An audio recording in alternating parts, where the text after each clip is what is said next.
we've heard a lot this camp about how much it's crucial to you to have Dave Borbley here with you this year. I mean, just why is that relationship so important for an OC and an O-line coach, and you wanted that guy? Well, it's just we've been through a lot of battles together, and he knows me and I know him. We believe in the same things, and a lot of what I believe in we've developed together. So it's I got a great deal of trust in him. He knows how to fix issues and problems that come up in a game, and I think he's the best line coach I've ever been around in terms of the fundamental aspect and then the technical aspect and developing the players in the classroom and on the field. There's nobody better, and I have a very high level of trust in Borbs. In your second year, Shawn, how are things going to be different than first year? Maybe you were trying to carry some things over from 16 last year. Well, this year's different, right? Yeah, we just basically would be a lot more what I truly I understand our kids. I truly understand who they are, and I get in my head I know how I want to fit everything. In terms of our packages and how they fit into that package.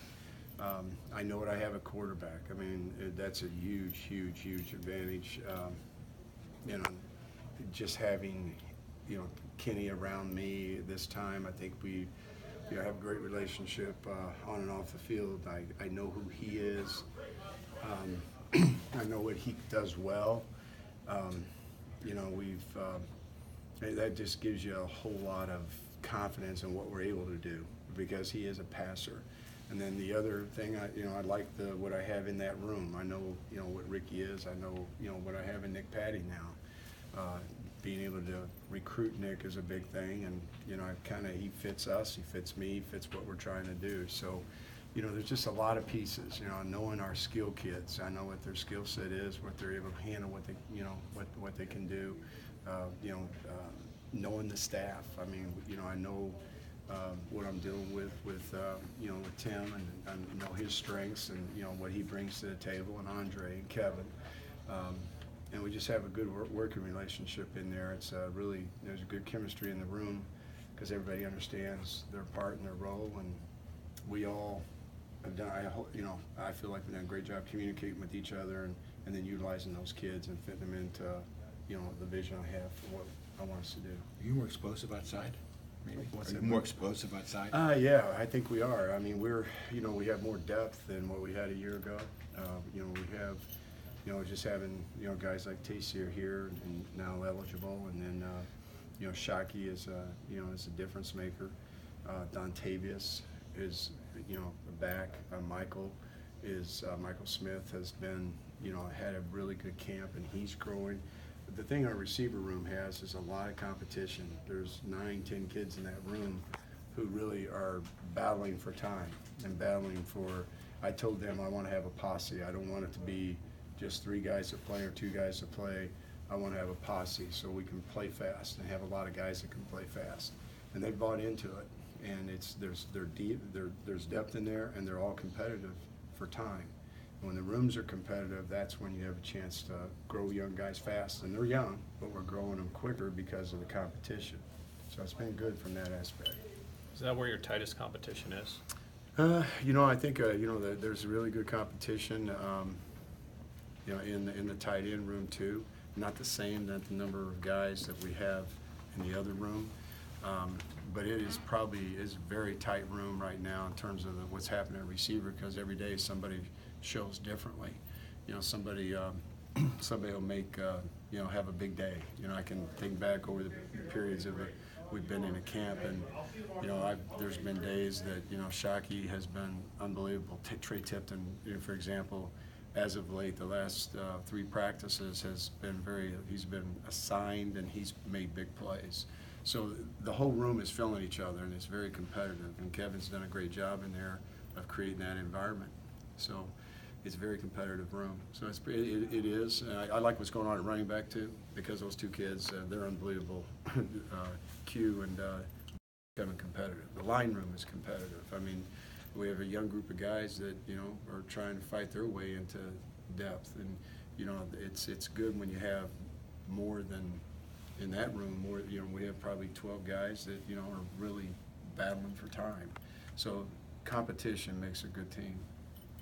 How has Kenny's leadership evolved? Is he more vocal or more assertive? Well, I think he's, the thing you see in Kenny is that he's invested, in what he, in his work. And when a guy gets invested in his work at the level he is, I mean, he's pouring a lot into this. He's just, he's different because he's so mature, and, it just pours out of him. I mean, everybody knows that, he's going to make plays. And when he says, do it this way, they do it that way because they know he knows, because he sounds like a coach. He's really done a nice job of, learning our offense. And, I just, the only thing I've told him about leadership is live your conviction. And, it pours out of him because he's very convicted. He's convicted of, of what he wants to get.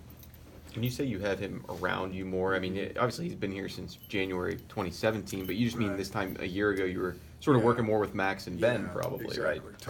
Totally. I mean, it's, Kenny was just trying to figure out everything, and now he was a good student then. He was working to figure everything out. The college game has a lot more complexity than the high school game just because of the, just the inventory of coverage and blitzes that a guy's got to be accountable for.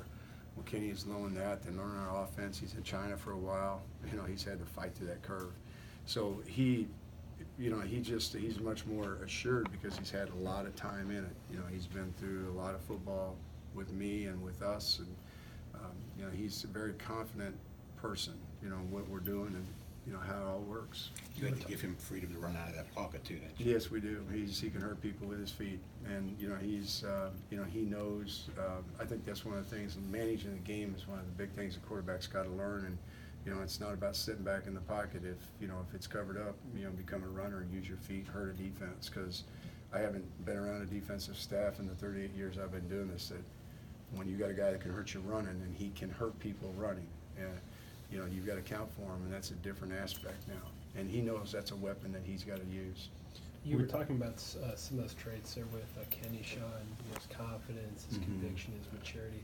How uncommon is that to see that in a guy who's a true sophomore? Very uncommon, because there's not a lot of things. He doesn't have a lot of clutter in his life.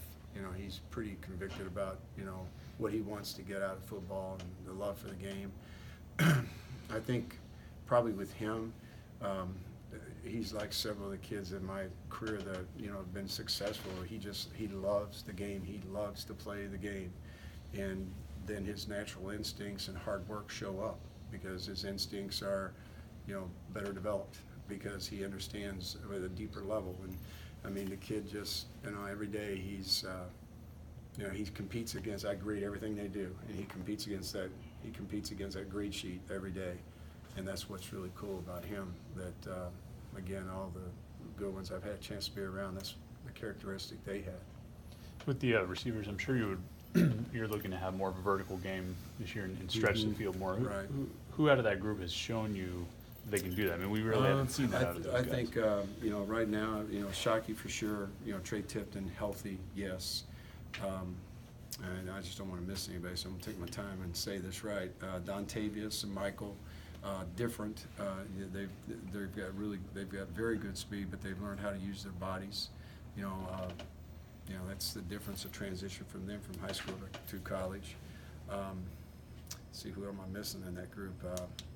They're in the outside lane. Those are the kids that have shown up. I feel like I'm missing somebody. All right, guys, help me. Am I missing that group? Street. Oh yeah, Darren. There you go. That's what I'm missing. He is. I tell you what, he's sneaky. He's been sneaky good. I mean, he's really figured some things out too. But he has to because he's sitting in a room with a lot of competition. In order to play, he knows, man, I got to compete with these guys. He'll put on film what these other guys are doing. So I think we got some guys that can do that. Okay. Yeah, Frenchie. There you go. Thank you, Borbs. That's why I love the guy.